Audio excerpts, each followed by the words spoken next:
Empty highways. Desert wind carrying whispers no man should hear. A map with a black mark scratched out. A name no locals speak aloud. A building that welcomed weary travelers, yet never officially existed. This is the story of the Barlow Hotel, a ruin on Route 66, once a beacon for thousands, a place of rest on the endless desert stretch. But those who passed its doors often did not return. There are ledgers listing guests who vanished at dusk. There are photographs where faces have been carefully erased. There are blueprints dated 1928, yet authorities confirm no permit, no record, no lawful proof that the building was constructed. The state tried to cover its absence with silence. But silence cannot erase the screams reported in the night. The road holds many legends: phantom hitchhikers, abandoned diners, rest stops locked eternally at dusk. Yet few strike as deeply as this one, the forgotten hotel where history itself seems to be devoured. For decades, travelers, truckers, and policemen whispered of its glow shimmering through the desert fog.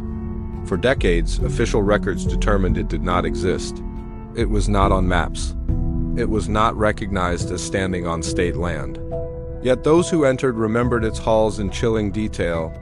The lobby filled with dust motes drifting in a shaft of pale light. A staircase curved upward into silence. Oak doors heavy and creaking, paint discolored by the desert heat. And the faint, steady sound of something moving just out of sight. The year was 1928, when Everett Barlow, a businessman no one had known before, suddenly purchased wasteland in the New Mexico desert. He spoke of opportunity, of travelers hungry for rest along the Mother Road, that great artery stretching from Chicago to Los Angeles.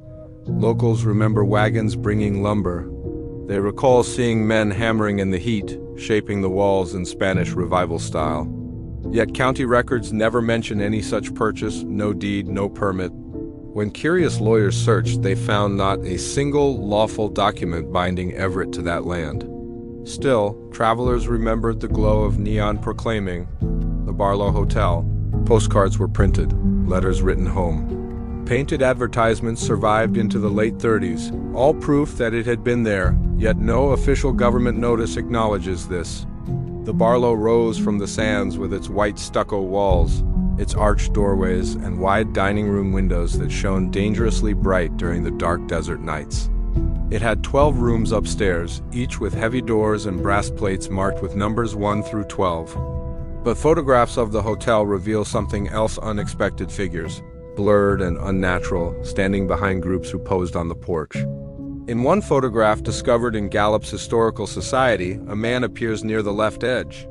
He is tall, wearing a coat too heavy for the season, and his face is indiscernible, blurred into a mesh of distortion as if the camera bent to avoid his features. The first disappearances came in 1931, a family of 4 from Illinois, last known to be traveling west. Their car was later found abandoned on the roadside, 20 miles past the Barlow. No luggage, no trace. They had checked into a hotel whose existence the state denied. The sheriff's investigation lasted a few days. Notes survived, scribbled hastily. Barlow? Men in black coats said case closed, the file is incomplete. By 1936, the strangest whispers began. Guests vanished. Fires broke out. Travelers fell violently ill after nights spent within the walls. Federal officials suddenly visited the site, arriving in identical dark hats. One grainy photograph shows Everett Barlow surrounded by them. His expression is sunken, as if forced into silence. Newspapers briefly ran articles hinting at strange incidents. Those articles vanished within days, retracted, replaced with other stories, as though their words had never existed. Then came the war years. In 1942, the Barlow doors reportedly closed.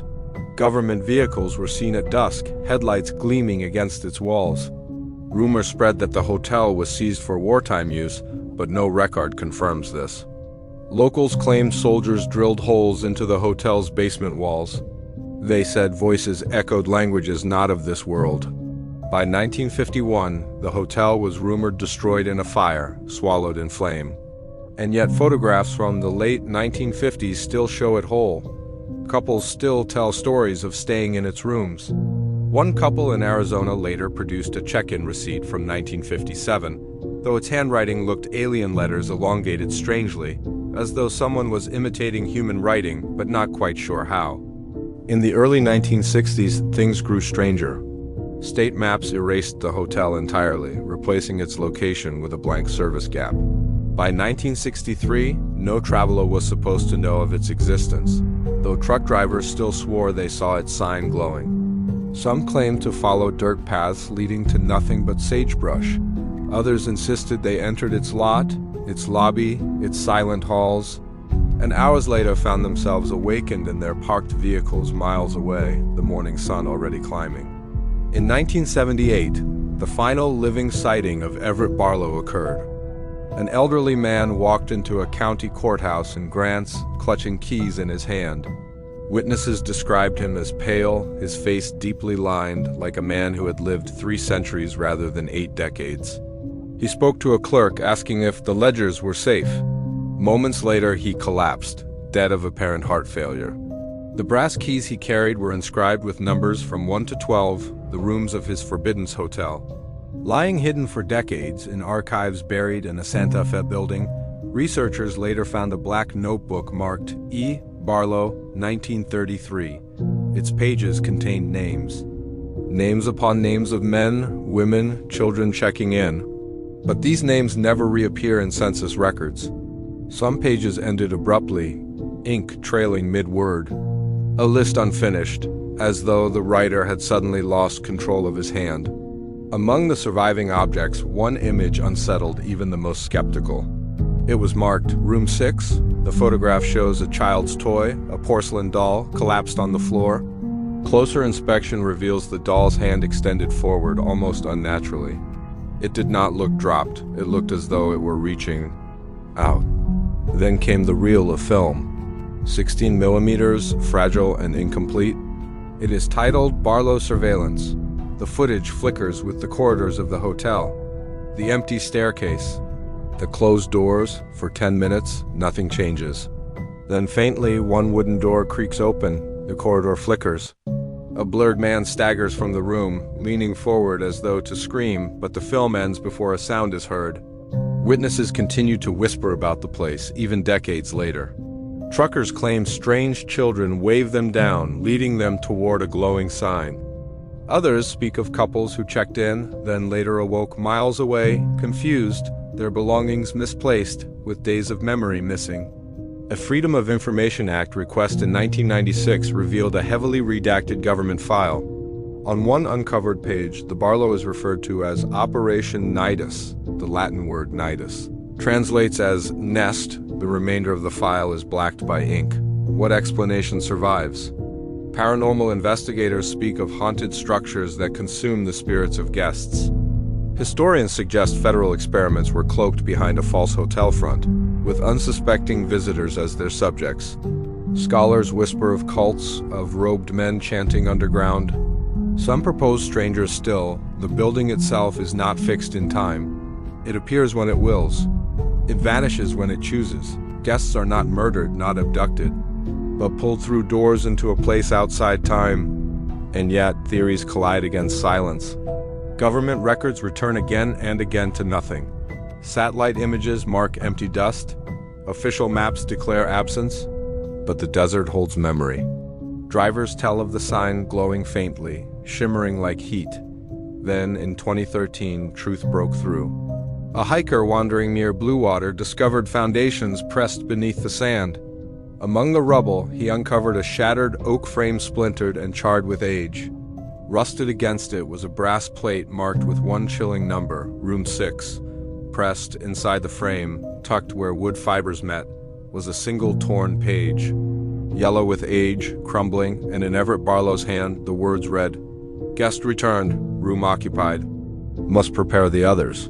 And below, his hand descended into jagged writing, trembling, perhaps written moments before fire. "Do not let them leave.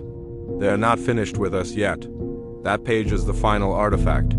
It confirms what survivors whispered and what redacted reports nearly hid. The Barlow Hotel was not deserted. It was feeding on travelers, feeding on memories, feeding on identity itself, those who entered. Vanished not because they died. They were devoured by the place. The building itself was the trap. It was never meant for rest. It was never meant for weary travelers. It was meant as a door. Even now, historians debate what to call it: not a haunting, not a motel, but a nest. A nest that bred silence and demanded badas.